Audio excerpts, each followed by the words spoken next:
a lot of credit to Notre Dame and their staff and their team. They played exactly like we expected them to play.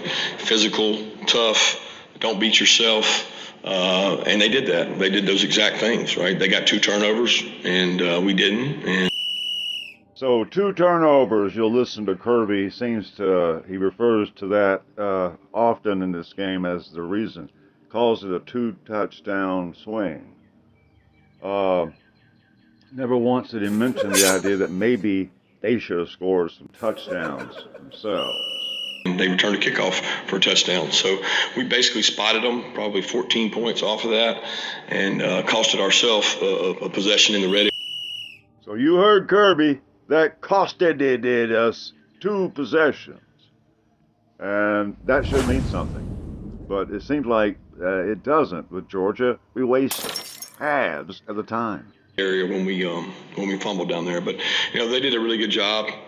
They play really hard, physical, ran the football. So do we. Those two mirror each other. I think both defenses played well, and we turned the ball over, and they didn't. And So how many of you know that Kirby Smart's record prior to Monken showing up was exactly what Mark Richt's record was before he got Bobo as well? So without Todd Monken's little blip of success, Kirby Smart is the same record as Mark Richt. And now he's got Mike Bobo, and his record is starting to look a lot like Mark Richt. So the question is he any better than Mark Richt? He may be worse because he's a lot harder to get rid of. We're going to talk about his contract a little bit and discuss the possibility. Does Georgia have the right coach? Is Kirby the answer? They gave us problems in the past game with the sack and the sack fumble, so give them a lot of credit. That takes nothing away from these men on the stage and the seniors that are part of this class. I mean, absolutely incredible. I just told them what they went through this year and what they played and how they played, the resiliency, the injuries that we've had, and to win an SEC championship, which I have so much respect for our conference, and to win some of the comeback games they won and never quit, even in this game, never quit. He's right about that. I've watched Georgia football most of my life, and to be honest with you, our players don't quit. He just said the guys busted at it. They only got 10 points, and they had to have more offense in their capability than what they displayed. It was a failure of the coaching staff to lose that Notre Dame game. But we're going to talk about his contract. And we want to show you just how embedded Kirby Smart is.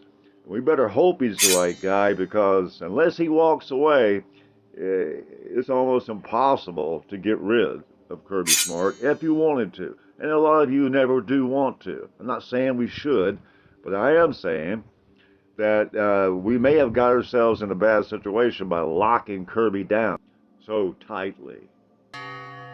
What is this blasphemy? How dare you talk bad about Kirby Smart?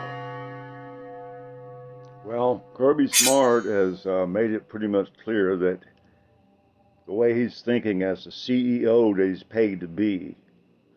I was going to go into his contract in this video so the average fan would get a better picture of how he's compensated. We all know he's paid well, but we will go into it a bit. But before we do that, I wanted to talk about what he is giving you, and I'll let you listen to him. We're going to keep listening to him. We're going to listen to Kirby tonight, but we're going to listen to what he's actually saying.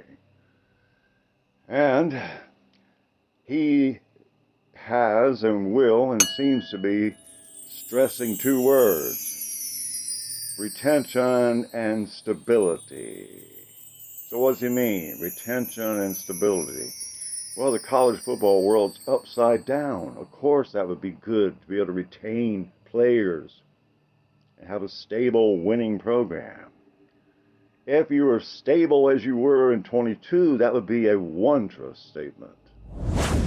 But if you're talking about retaining inferior coaches who cost you games already, literally cost you games, You're lucky they didn't cost you more. But you'll find out next year you can pay that later. Bad coaches aren't going to win games for you. They just won't. And so if you are talking about retaining bad coaches and being stable from that point, I'm not interested. You shouldn't be either. Why would you want to be stable and bad? That takes decades to get out of. It will take decades to get Smart out of here. Even if you wanted him out today, you couldn't do it. The man is unfireable. And of course, can't be blasphemed. And he can't be blasphemed. He can't be criticized at all. So he truly is in charge. He's earning his pay as CEO because the one you can't criticize is the one in charge. So he is in charge. And what's he saying? We're going to be stable and we value retention, I suppose, over winning.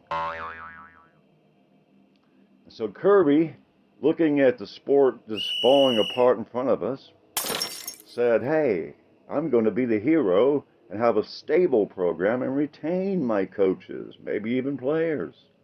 You could, with NIL deals, insist on 3 to 4 years. Still a noble way to pursue the game, you might think.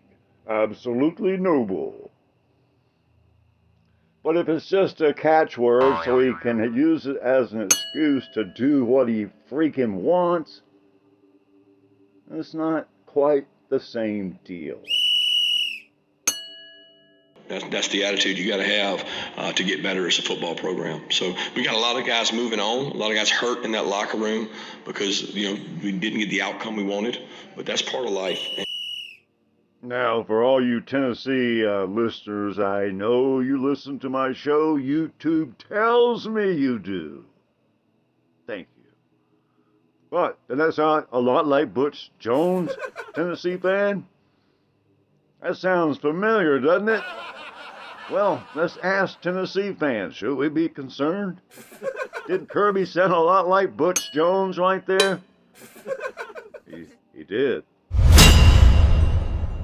And give Notre Dame credit for how they played and give our seniors and our leaders credit for what they've done for this program. Thanks, Coach. Please raise your hand if you have a question. Right here in the front row. Kirby, can you walk us through the final 33 seconds, the final minute of the first half, and going for it there, throwing the ball, and what happened? Yeah, typically when you're down, you need every possession you can have. Well, now, I told you we were going to listen to Kirby. What did he just say? He said, when you're down, you need every possession you can have. That's what he said.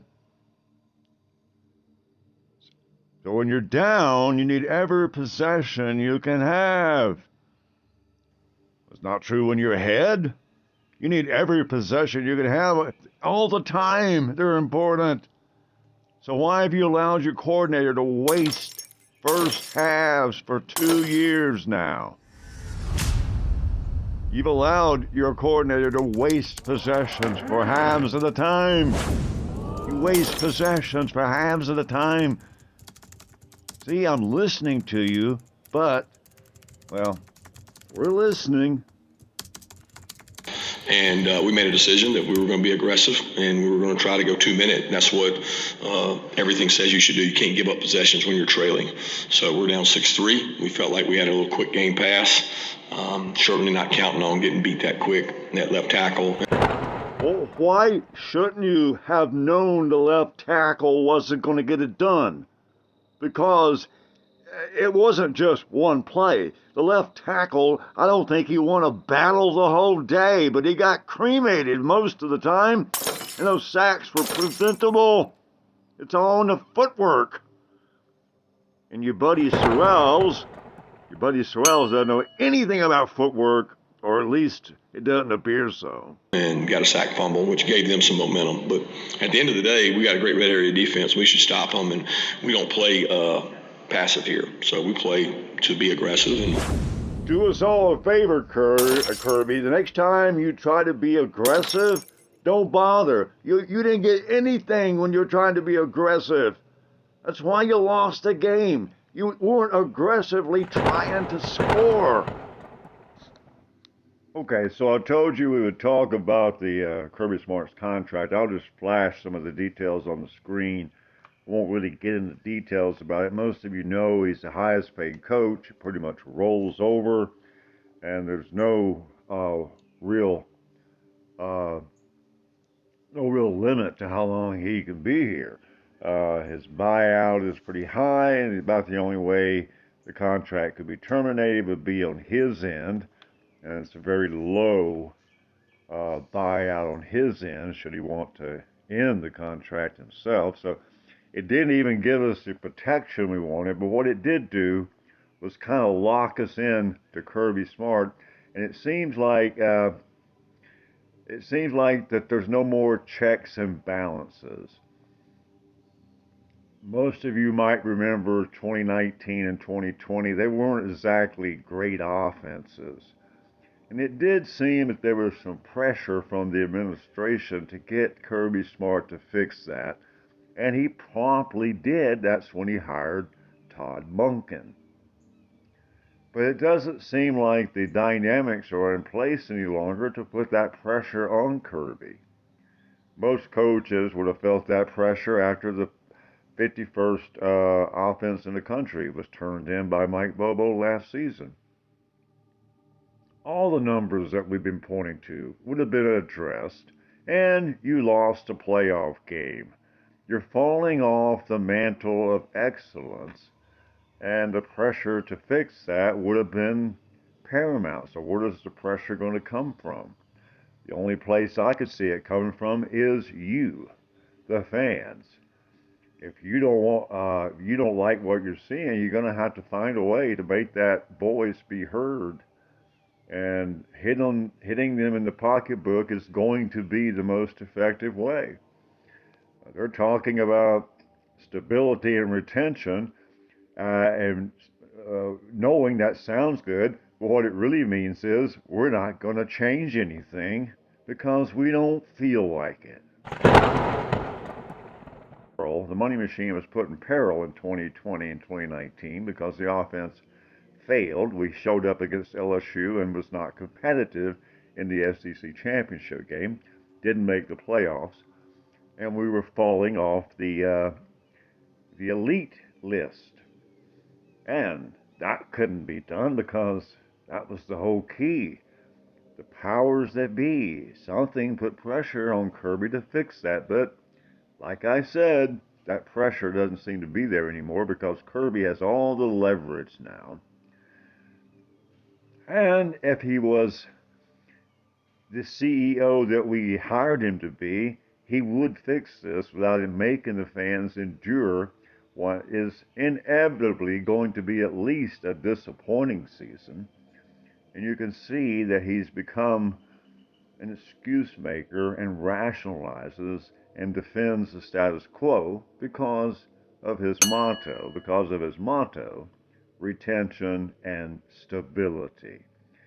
We don't want any stability like we have with Mark Richt, where we can count on not making it to the end. We were stable. We were stable in the fact that we were going to fail. So if you're going to be stable, go back to when you were really great and try to do that for a while.